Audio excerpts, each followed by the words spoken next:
मध्य प्रदेश की राजधानी भोपाल में ट्विशा शर्मा की संदिग्ध परिस्थितियों में हुई मौत का मामला अब सुप्रीम कोर्ट पहुंच चुका है। मामले की गंभीरता को देखते हुए सुप्रीम कोर्ट ने स्वतः संज्ञान लिया और सोमवार को इस पर सुनवाई भी की। Chief justice Suryakant, justice Joy Mallya Bagchi और जस्टिस वीएम पंचोली की बेंच ने मामले पर सुनवाई करते हुए निष्पक्ष जांच की जरूरत पर जोर दिया है। सुनवाई के दौरान चीफ जस्टिस सूर्यकांत ने मीडिया ट्रायल को लेकर चिंता जाहिर की। उन्होंने मीडिया से अपील करते हुए कहा कि पीड़ित परिवार या दूसरे पक्ष के बयानों को सनसनीखेज तरीके से पेश करने से बचा जाए और कानून को अपना काम करने दिया जाए। इसके साथ ही अदालत ने जांच एजेंसियों पर भी भरोसा जताया है।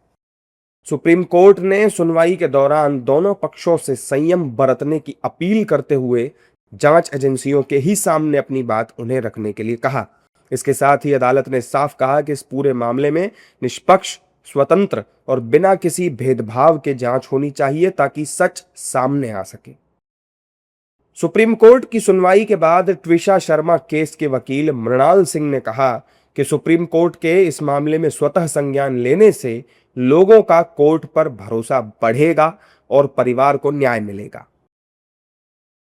सुप्रीम कोर्ट ने जिस तरीके से सुओ मोटो कॉग्निजेंस लिया वो कमेंडेबल है, बहुत प्रेज वर्दी है और ये कहीं ना कहीं सुप्रीम कोर्ट की और पूरे देश की क्रिमिनल जस्टिस सिस्टम पे पब्लिक के फेथ को डेवलप करती है। क्योंकि कहीं भी किसी लेवल पे इंस्टीट्यूशनल बायसनेस अगर है, अगर कोई डिस्क्रिपेंसीज है इन्वेस्टिगेशन में, तो वो सारी चीज़ें अब चूँकि सुप्रीम कोर्ट ने इसमें कॉग्निजेंस ले लिया है तो अब वो कुछ नहीं होंगी। जो भी होंगी लैकिंग वगैरह, अब सीबीआई ने चूँकि टेक ओवर कर लिया है तो मेरे ख्याल से अब इस फैमिली को, और ये सिर्फ एक फैमिली के एक इंडिविजुअल केस का मामला नहीं है, बल्कि ये पूरे इंटायर आप देखेंगे इंडिया के अंदर इस तरह के कई सारे केसेस हैं और ये एक फैमिली का सिर्फ मामला नहीं है। ये पूरे इस केस के लिए आप देखेंगे तो हर फैमिली के लिए जहाँ भी इस तरह की घटना घट रही है वो ये बहुत बड़ा आंसर होगा और ये बहुत बड़ा जवाब होगा सबके लिए। तो हमें यही उम्मीद है कि हमारे बच्चे को जल्द से जल्द न्याय मिले और जो भी सुप्रीम कोर्ट सीबीआई जांच वो निष्पक्ष जांच हो और उसको जो मतलब अपराधी हैं उनको सजा मिले। ट्विशा शर्मा 12 मई को भोपाल के कटारा हिल्स इलाके में अपनी सास गिरिबाला सिंह के घर में संदिग्ध परिस्थितियों में मृत पाई गई थी। इसके बाद पुलिस ने पति समर्थ सिंह और सास गिरिबाला सिंह के खिलाफ एफआईआर दर्ज की थी।